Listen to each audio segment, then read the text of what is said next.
Hello students. In the last lecture, we studied about the First World War and how it created a condition of economic crisis in Germany in 1923. Today, we will learn about the Great Depression of 1929 and how it led to the crash of the US stock market, the impact of this economic crisis and unemployment on Germany, which ultimately contributed to the rise of Nazism. The First World War had created a situation of crisis and destruction. The harsh terms of the peace signed with the defeated countries created a sense of humiliation and discontentment. This was aggravated with the economic crisis of 1929, which ultimately led to the popularity of Nazism and the rise of Hitler in Germany. In this module, we will discuss the economic crisis and its impact on the US and Germany. The Great Depression of 1929. Though the Dawes Plan provided short-term economic benefits to the German economy and softened the burdens of war reparations, it made the German economy dependent on foreign markets and the associated fluctuations. As the US economy developed problems under the Great Depression, Germany and other countries involved economically with it also suffered. So, though the years between 1924 and 1928 saw some stability in Germany, it didn't last long. German investments and industrial recovery were totally dependent on the short-term loans, largely from the USA, and once this support was withdrawn, the German economy collapsed. The stock market crash. In 1929, there was a recession in the American economy. It was reflected in a decline in the spending power of the consumers, and as a result, unsold goods piled up. This led to the slowing down of production. However, the stock prices kept on increasing, anticipating future recovery. On 24th October 1929, the stock market collapsed and the investors in panic began to sell their shares. The day came to be known as Black Thursday, as a record 12.9 million shares were sold. This led to panic sales, resulting in bankruptcy of small investors as millions of shares now became worthless. As a result of the stock market crash, low purchasing power of consumers and the piling up of unsold goods, the process of production slowed down further. Workers lost their jobs, and those who managed to retain their jobs were paid extremely low wages, leading to further decrease of the buying power. Therefore, Americans were forced to take credit, leading to the closing of small businesses and increasing indebtedness amongst them. The gold standard, which was used as a fixed currency exchange all over the world, was instrumental in the spread of depression to other countries, especially in Europe. On October 24, 1929, when share prices on the New York Stock Exchange plummeted, 12.9 million shares were sold on a single day. It was the most devastating stock market crash in the history of the United States. This depression lasted for 10 years and affected all Western industrialized countries. Let us now look at the effects of the crash on the US. The stock market crash had devastating effects on the economy of the United States of America. The American industrial production decreased by 45% between 1929 and 1932. While many companies went bankrupt or ceased trading, others attempted to cut costs by reducing their workforce. The result was mass unemployment. The economic collapse affected the banks as people rushed to secure their savings. Hundreds of banks also closed down, and many lost cash investments and savings. Hundreds of Americans died due to starvation between 1929 and 1933. By 1933, half of the American banks had failed and around 15 million Americans were unemployed. President Franklin D. Roosevelt introduced reform measures which brought relief to the people, but only in 1939 did the economy start showing signs of recovery. And this was due to the outbreak of the Second World War, which increased the demand for American industrial products. Let us now see the effects of the Great Depression on the American society. Since there was no system of state welfare schemes, the unemployed people depended on charity. Thus, long lines were a common sight where bread and other food items were handed over to the needy people. Many were seen scavenging for food in dustbins and rubbish heaps. The jobless often became homeless, with more than 1 million people evicted from their homes. In 1932 alone, there were 23,000 suicides in the United States. The situation worsened over the next 3 years, despite the positive assurances by President Herbert Hoover and other American leaders. By 1930, there was widespread unemployment, rising to up to 6 million in 1931. Simultaneously, the industrial production fell down by half.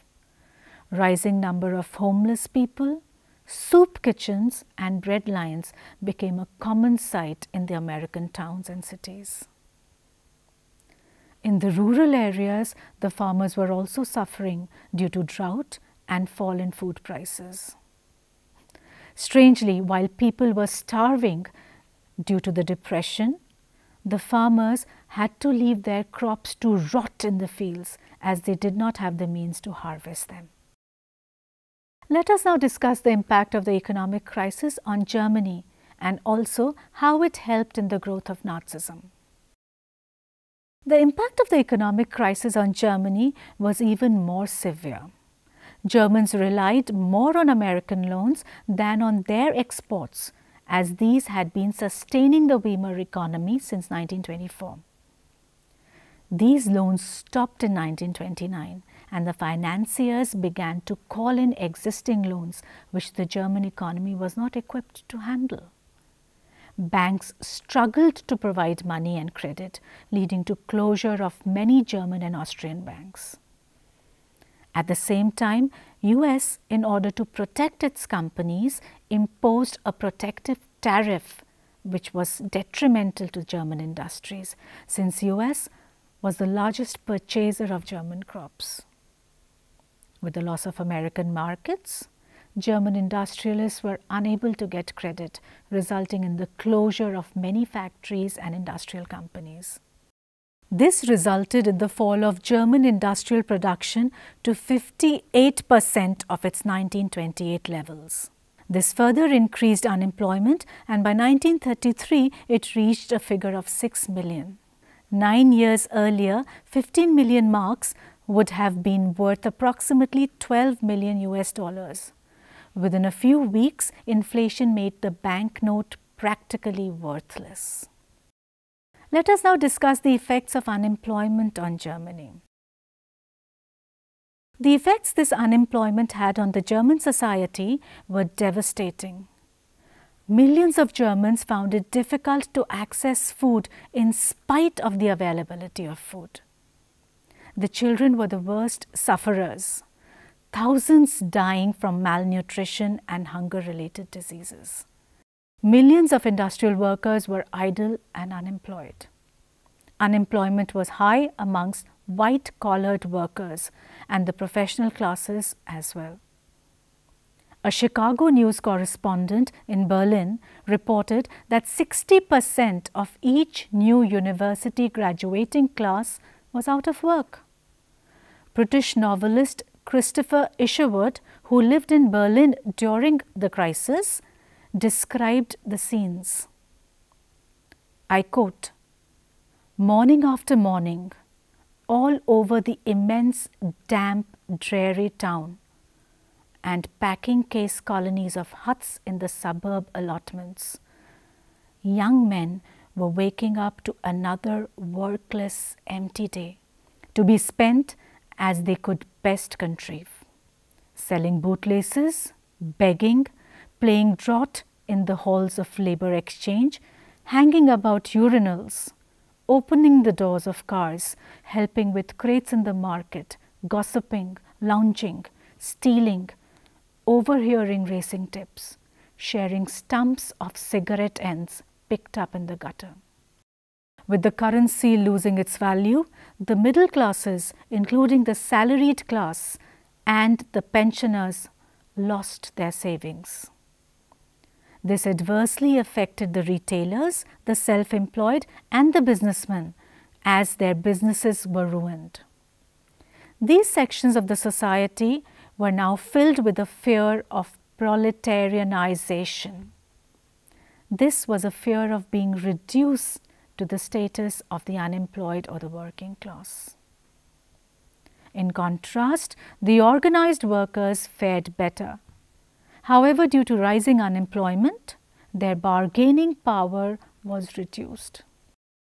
Big businesses were also affected as they were forced to stop production due to the low purchasing power of the common man. The fall in agricultural prices affected the peasantry, and women were further filled with despair as they were unable to feed their children. Steps were taken by Heinrich Brüning to stimulate the economy. The Great Depression affected other classes as well. The Weimar government failed to come up with a plan in response to the depression. In general, the normal course of action to stimulate the economy taken by the government was to increase government spending. However, Heinrich Brüning, who was the chancellor in 1930, was more fearful of the inflation and a budget deficit than rising unemployment. He decided to increase taxes to reduce the budget deficit, then implemented wage cuts and spending reductions to lower the prices. Even though Brüning, his policies were rejected by the Reichstag, he got support from the president. The president at that time was Hindenburg. He introduced Brüning's policies through emergency decrees. The measures proposed by Brüning failed and were responsible for the further increase in unemployment and increasing the sufferings of the people. They also revived government instability and differences between parties in the Reichstag, that is the German parliament. The Weimar Republic was fragile politically as well. Its constitution defects, which made the republic weak, unstable and prone to dictatorship. The major reason for instability was proportional representation. Accordingly, it was virtually impossible for any one party to gain majority, leading to coalition governments. Another drawback was Article 48, by which the president had the power to suspend civil rights, impose an emergency and rule by decree. The effects of these defects were countless cabinets being formed which did not last longer than an average of 239 days. It led to political instability, and the people no longer had faith in the existing democratic system, which had failed to solve their problems. The beneficiaries of the economic crisis. The real beneficiaries of the political turmoil, the Great Depression and Brüning's disastrous policy response was Adolf Hitler. Hitler, taking advantage of the economic crisis and its effects on the German population, used this to increase his power. He was further helped by the instability of the existing government and the people's lack of faith in democracy. He canvassed throughout the country during the election campaign of 1930, promising the people their lost glory, employment opportunities and a new order and an end to their sufferings. He also promised stability and prosperity. Hypnotized by Hitler's promises, the membership to his party, NSDAP, increased leaps and bounds.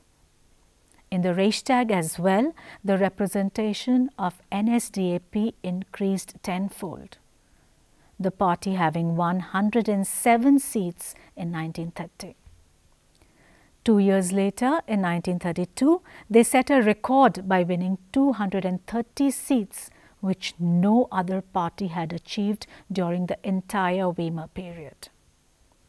Hitler found the failures and misery of the Great Depression to his liking, remarking, "Never in my life have I been so well disposed and inwardly contented as in these days, for hard reality has opened the eyes of millions of Germans."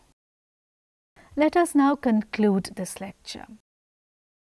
We can thus conclude that the First World War and the harsh terms of peace signed with the defeated powers created a sense of humiliation and discontentment. This was aggravated with the economic crisis of 1929, which ultimately led to the popularity of Nazism and the rise of Hitler in Germany. In the next lecture, we will discuss the Nazi ideology and the Nazi worldview. Thank you.